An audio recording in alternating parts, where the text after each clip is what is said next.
누리는 특별한 장소라고 말을 하였습니다. 우리가 얼핏 하나님의 사랑을 알지 못하면 예수님을 믿는 일은 나의 자유를 제한하고 내게 불편을 가져다 주는 것으로 우리가 생각할 수 있지만, 지금 밖에 홍수가 터지고 비가 많이 오는, 이제 내일이면 태풍이 올라온다고 하는데, 그때 하나님 품보다 더 좋은 것은 없습니다. 비가 많이 오는 날, 홍수가 정말로 터졌을 때에는 배 안보다 더욱 안락한 것이 없겠지요. 우리가 거할 영원한 처소는 하나님이 함께 하시는 곳입니다. 아멘. 예. 우리가 평안하고 별 어려움이 없을 때에는 하나님 없이도 우리는 충분히 살아갈 수도 있을 것 같고, 하나님 없어도 될 것만 같지만, 정말 내 힘으로 아무것도 할 수 없을 때, 아무도 나를 위로해 주지 못하고 내 고통을 알지 못할 때, 그때 이 세상에 나만 홀로 남겨져 있다라고 생각하는 그때 우리에게 힘이 되고 우리가 거할 영원한 처소는 바로 하나님의 품 안입니다. 아멘. 네. 함께하는 것이 우리들에게 큰 기쁨입니다.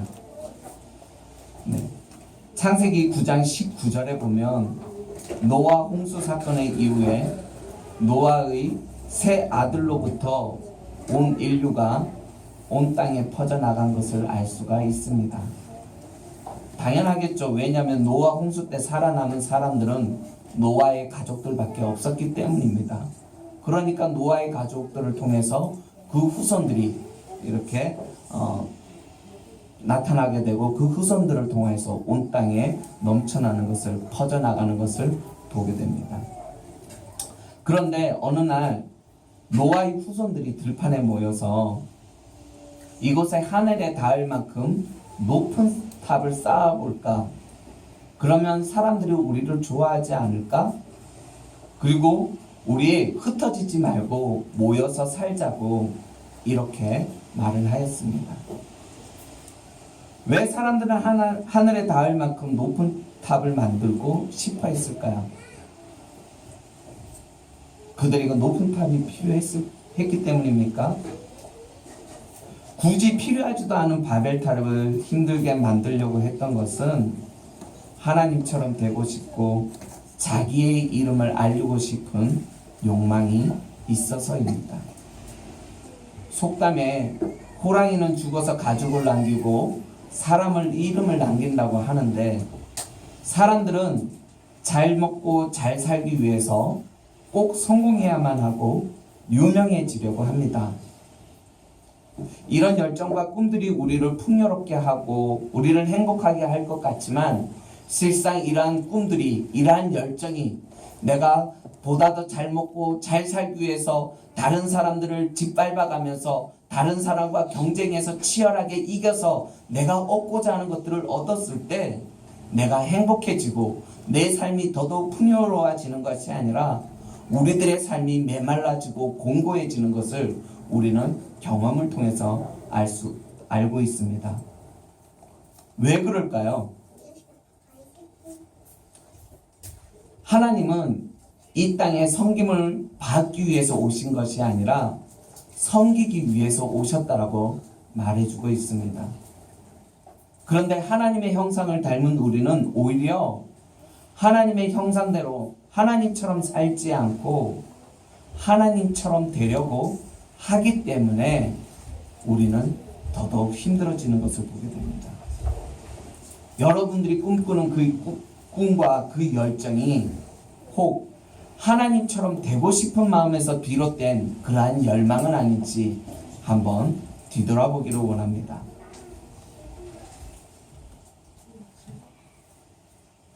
어찌되었든지 간에 사람들은 하나님 없이도 충분히 살 수 있을 것 같이 만들었습니다. 예, 그래서 우리 말고 믿지 않는 사람들은 지금도 예수님의 별 필요성을 느끼지 못하기 때문에 예수님을 믿으려고 하지 않는 것이죠.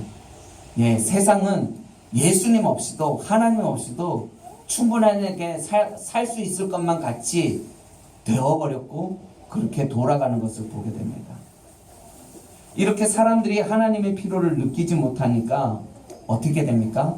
하나님의 손길이 감사하고 은혜로운 것이 아니라 하나님의 관심이 불편해지고 하나님의 그러한 간섭을 거부하게 되는 것을 보게 됩니다. 성도에게 있어서는 하나님이 나를 향하신 그 관심, 나를 향하신 하나님의 그 손길, 그것은 불편이 아니라 특혜입니다. 아멘. 여러분들의 어떤 일들이 지금 계획하고 계십니까? 여러분들의 생각, 그런 플랜이 짜여져 있습니까? 그 계획 가운데 하나님이 갑자기 내 생각이 아닌 다른 것으로 하나님이 부담감을 주시고 내 생각을 틀고자 하실 때 그 하나님의 음성이, 그 부담감이 우리를 불편하게 하지만 우리는 그 불편을 불편으로 여겨서는 안 되고 그것을 하나님 앞에 감사의 고백으로 우리는 여기고 그 말씀 앞에 순종해야 할 것입니다. 그러한 주의 지체들 되시기를 간절히 축원드리겠습니다. 너무나도 어렵습니다. 그래서 많은 성도들은 차라리 하나님의 은혜를 받기 싫다고 합니다. 왜 그럴까요? 은혜 받은 나만 손해보니까. 왜 나만 참아야 하는데요? 왜 나만 그렇게 해야 되는데요? 저 사람들은 그렇게 살지 않는데 왜 나는 하나님의 말씀대로 순종하면서 그렇게 손해보면서 살아야 할까요? 그것이 싫다는 거예요. 그것이 옳은지는 알겠지만 그렇게 살기가 싫다라는 것입니다. 그런데 주의 백성들은 그러한 상황 속에서 하나님의 그 음성, 그럼에도 불구하고 하나님의 말씀을 쫓아 하나님의 원하시는 뜻대로 살아가라. 너의 계획을 내려놓고 네가 이렇게 계획할지라도 하나님의 뜻이 여기 있었을 때 너의 뜻을 내려놓으라고 하신 그러한 하나님의 음성, 그것을 하나님의 섭리라고 하는데 그 음성에 귀를 기울이며 순종하는 것이 하나님 앞에 우리는 하나님 앞에 복되다라고 이야기를 하는 것입니다. 주의 손길이 불편으로 느껴지지 않고 은혜로 느껴지는 주의 성도들 되시기를 간절히 축원드리겠습니다. 세상 사례가 내 마음대로 될 것 같지만 사실 내 마음대로 되는 것이 하나도 없습니다. 내 자식조차 내 마음대로 되지 않고 나를 위해서 격려자로 붙여주셨다고 한 그 돕는 배필, 그 배필마저도 내 마음대로 따라주지 않습니다. 그런데 모든 상황을 내 입장에서 바라보고 내 마음대로 하려고 하기 때문에 우리는 그 가운데 속에서 갈등이 생기는 것입니다. 내 마음대로 되지 않는 자식을 놓고 내 마음대로 이끌고 가려고 하니까 아이들을 무시하게 되고 아이들을 억압하게 되고 아이들을 통제하게 되고 돕는 배필로 주신 그 배우자에게 있어서 내가 내 마음대로 하려고 하니까 어떻게 해요? 내 비유에 맞추지 않고 내가 원하는 대로 반응을 보이지 않았었을 때 그 배우자에 대해서 분노가 일어나게 되고 억울한 감정이 나타나게 되고 그렇기 때문에 힘들어하는 것을 보게 되고 결국 그것 때문에 갈등이 생기는 것입니다. 이처럼 세상을 자기 중심적으로 살고 자기 중심적으로 생각하고 자기 중심적으로 행동하려는 그러한 습관을 성경에서는 죄라고 부릅니다. 세상은 우리들의 생각과 우리들의 계획대로 움직이는 것이 아니라 생과 사를 주관하시는 창조주 하나님의 은혜로 손길에 의해서 그 섭리에 의해서 움직이는데 우리는 자신의 잘난 열정과 열심으로 바벨탑을 쌓아서 내가 하나님 행세를 하려고 하는 것이 바로 문제라는 것입니다. 내 지혜로 내 능력으로 이렇게 하면 될 것 같아서 그렇게 한번 해보려고 하는 것. 그래서 나도 하나님처럼 잘할 수 있을 것 같은 하나님과 나와의 차이가 뭔지 그러면서 하나님 앞에 대적을 하는 것입니다. 나도 하나님처럼 하고 싶어요. 하나님처럼 되고 싶어요. 그러는 것입니다. 이처럼 사람들의 마음속에 하나님처럼 높아지려고 하는, 하나님이 되고자 하는 그 나쁜 마음이 가득한 것을 보시고 하나님이 인간의 언어를 다르게 만들어서 그들을 흩어져 살게 하시는 것을 오늘 본문을 통해서 우리는 알 수가 있습니다. 누구에게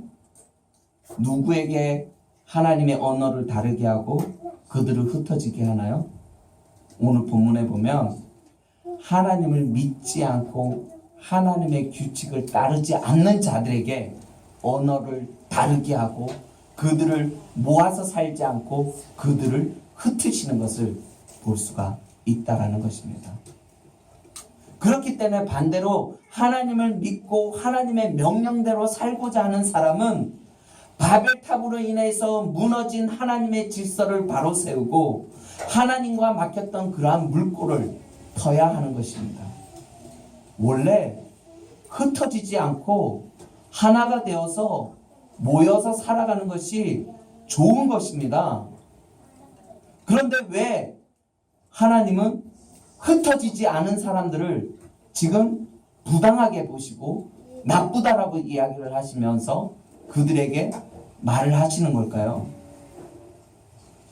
창세기 1장 28절에도 하나님은 말씀하셨지만 9장 7절에서도 하나님은 생육하고 번성하여 땅에 충만하라고 하나님은 명하셨습니다. 하나님은 너희가 땅에 생육하고 번성하여서 땅에 충만하여서 모든 것이 흩어져서 널리 이롭게 되는 것이 하나님의 뜻입니다. 그런데 사람들이 흩어지지 않고 자기들끼리 모여있는, 그렇기 때문에 하나님의 뜻을 따르지 않았기 때문에 이 모이는 것을 싫어하는 것을 보게 됩니다. 여기에서의 핵심은 하나님 뜻에 대한 불순종이지 사람들이 모이고 흩어지는 것에 있지 않습니다. 그래서 우리들의 죄로 어그러진 것들을 바로잡기 위해서 예수님이 이 땅에 오셨고 그 예수님이 강조하였던 것이 무엇이냐면 주 안에서 너희들은 하나가 되라는 것입니다. 서로 협력하여 선을 이루라는 것입니다. 그래서 그것을 통해서 너희에게 맡겨진 사명을 잘 감당하라고 하시는 것입니다. 내 안에 하나님의 뜻에 불순종하는 바벨탑들은 어떤 것이 있을까요? 그것이 무엇이 되었든지 간에 하나님은 그것을 견고한 진 바벨이라고 이야기하고 그것을 깨트리라고 말씀하고 있습니다. 그것이 하나님의 뜻에 불순종하는 것, 그것이 돈이 될 수도 있고 자식이 될 수도 있고 편안하게 살고 싶다라는 바람이 될 수도 있습니다. 여기서 오해하지 말아야 할 것은 돈이나 자식이나 편안함을 추구하고자 하는 그 자체가 바벨탑이 아니라는 것입니다. 오히려 내가 하나님의 뜻을 따르지 못하도록 만드는 그것이 바벨탑이라는 것입니다. 돈은 하나님이 축복의 선물로 유용하게 쓰이는 도구입니다. 그런데 그 돈 때문에 하나님의 뜻을 따르는데 주저하게 되고 방해가 된다라면 그제서야 그 돈이 우리가 무너뜨려야 될 바벨이라는 것입니다. 자식은 하나님이 하나님의 기업으로서 우리에게 준 기쁨의 선물이지만 혹 이 자식 때문에 하나님의 뜻을 따르는데 방해가 있다라면 그 자식이 우리가 무너뜨려야 할 견고한 진이 될 수도 있다라는 것입니다. 그렇다면 무엇이 우리로 하여금 하나님께 불순종하게 만드는 것일까요?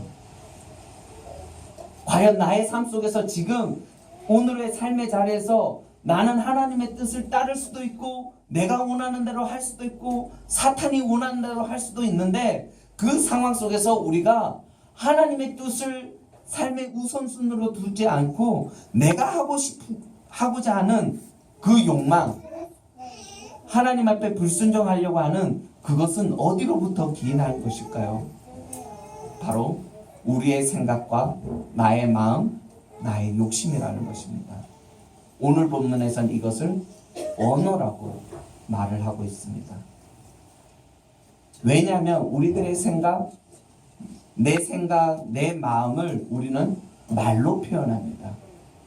그리고 그 말로 우리는 그 말한 대로 그대로 행동하게 되고 우리가 행동한 것들이 여러 번 반복되면 습관이 되고 그 습관들이 쌓여서 성격이 되고 그것이 바로 우리의 성품이 됩니다.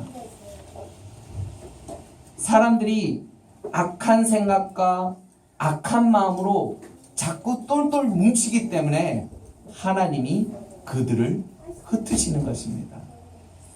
그렇기 때문에 하나님을 믿는 성도들은 하나님과 배치되는 악한 생각과 악한 마음들이 하나님의 뜻으로 하나님의 마음으로 돌이킬 수 있도록 우리는 서로 협력하면서 서로 의사소통을 잘 해야 하는 것입니다. 말을 흩으시는 이유는 말이 나쁜 것이 아니라 자꾸 모여서 그 말로 인해서 하나님을 대적하기 때문에 흩으시는 것입니다. 그렇기 때문에 우리는 반대로 하나님의 마음과 하나님의 뜻을 돌이킬 수 있도록 우리는 서로 협력하고 서로 대화를 함으로 인해서 의사소통하여서 무너진 하나님의 이러한 질서, 그러한 우리들의 잘못된 생각, 이러한 것들을 바꾸어야 한다라는 것입니다. 사람들이 싸우는 이유는 간단합니다. 대화하지 않고 서로의 마음을 모르기 때문입니다. 서로 마음이 통하지 않기 때문입니다. 그렇기 때문에 자신의 생각과 자신의 마음을 전달하는 말을 사용하는 데 있어서 조심하고 유념해야 합니다. 왜냐하면 말은 시간이 지날수록 와전되고 변질되기 때문에 말하는 사람도 조심해야 되고 그 말을 듣는 사람도 그 변질될 수 있다는 것을 감안해서 고지것대로 듣지 마시고 그 말한 사람과 그 모든 것들을 그 정황을 살피시고 그 사람의 몸짓 언어까지 보아야 한다라는 것입니다. 말 때문에 우리는 많은 어려움을 겪지 않습니까? 그래서 조심해야 한다는 것입니다. 오늘 우리가 찬양을 했었는데 목마른 사슴이 이 찬양이 나왔는데 가사가 안 나왔잖아요. 목마른 사슴이 찬양이 두 곡이 있더라고요. 그래서 PPT가 다른 곡을 PPT를 했기 때문에 전혀 제목도 같고 찬양도 다 같고 앞 소절은 다 같은데 뒷 소절이 다르죠. 전혀 다른 곡입니다. 그러니까 그 찬양곡을 준 사람하고 그것을 작업하는 사람하고 커뮤니케이션이 안 되니까 실수를 하게 되는 거죠. 그리고 공교롭게도 오늘 주보에 이달의 말씀 요한일서 4장 7절, 8절, 9절 이렇게 다 적어놓고 본문 내용은 틀린 거 썼습니다. 자기는 요한일서를 4장이라고 생각하고 친 거죠. 근데 잘못 기록되어 있는 거죠. 이것처럼 우리는 말이라는 것은 나 스스로도 왜곡할 수 있지만 그것이 전달되는 과정 속에서 내 본의 아니게 잘못 와전될 수 있기 때문에 우리는 그 말 하나 가지고 꼬투리 하나 가지고 볼 것이 아니라 그 말한 모든 정황을 살펴서 우리는 조심해야 되고 그래서 말하는 사람도 조심하고 듣는 사람도 조심해야 되는 것입니다. 우리가 육신의 정욕과 안목의 정욕, 이생의 자랑에 파묻혀서 열심히 살다 보면 즉 세상에 좋아 보이는 것들을 쫓아서 우리가 열심히 살다 보면 자신의 견고한 진, 바벨탑에 갇혀서 하나님을 만나기 어렵게 되어 있습니다. 그러므로 세상의 바벨탑에 갇혀 살지 말고 홍수의 때에는 구원의 방주 속에 거하면서 살아가는 주의 백성들 되시기를 간절히 축원드리겠습니다. 모든 사람은 흙에 하나님의 생기를 불어넣어서 하나님과 소통하면서 지내도록 만들어진 생명이라고 창세기에선 기록하고 있습니다. 모든 사람은 하나님과 소통하게끔 만들어져 있다는 사실입니다. 그렇기 때문에 모든 사람은 하나님처럼 되려고 하지 말고 하나님과 소통하면서 하나님의 뜻을 이루면서 살아가는 주의 백성이 되어야 한다는 사실입니다. 그런데 많은 사람들이 하나님처럼 살지 않고 하나님을 되려고 하기 때문에 문제가 되는 것이고, 그것을 통해서 하나님이 지금 분노하고 계시는 것입니다. 하나님이 원하시는 것, 하나님처럼 산다라는 것이 무슨 뜻입니까? 하나님의 뜻이 무엇입니까? 하나님의 뜻은 목숨을 다하고 뜻을 다하고 힘을 다하여 주 여호와 하나님을 사랑하는 것입니다. 그리고 내 이웃을 내 몸과 같이 사랑하면서 항상 기뻐하고 쉬지 말고 기도하면서 범사에 감사하면서 살아가는 것이 하나님처럼 사는 것입니다. 그것이 하나님의 뜻입니다. 우리는 이 일을 위해서 살아가는 존재들입니다. 하나님과 항상 기뻐하고 감사하기 위해서 우리는 하나님과 소통해야 되고 하나님의 음성에 귀를 기울여야 하는 존재라는 사실입니다. 그런데 우리가 그렇게 하지 않는다라는 사실입니다. 왜냐하면 이생의 정욕과 육신의 정욕과 안목의 정욕에 사로잡혀서 자꾸 하나님의 뜻, 하나님이 원하신 것을 상관없이 내가 무엇을 좋아하고 무엇을 원하고 어떤 것에 관심이 있는지 자꾸 자기에게 집중하다 보니까 하나님과는 정반대의 삶, 나의 바벨탑, 나의 견고한 진을 자꾸 견고하게 짓는 것을 보게 됩니다. 그리고 그 견고한 진 안에 갇히는 것을 보게 됩니다. 그렇기 때문에 우리가 해야 할 것은 나 자신의 견고한 진, 바벨탑을 무너뜨리고 하나님 앞에 가까이 가는 그러한 주의 백성들 되시기를 간절히 축원드리겠습니다. 네, 우리 찬송가 160장 무덤에 머물러 찬양하면서 우리 성찬 준비하도록 하겠습니다. 찬송가 160장입니다. 무덤에 머물러.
함께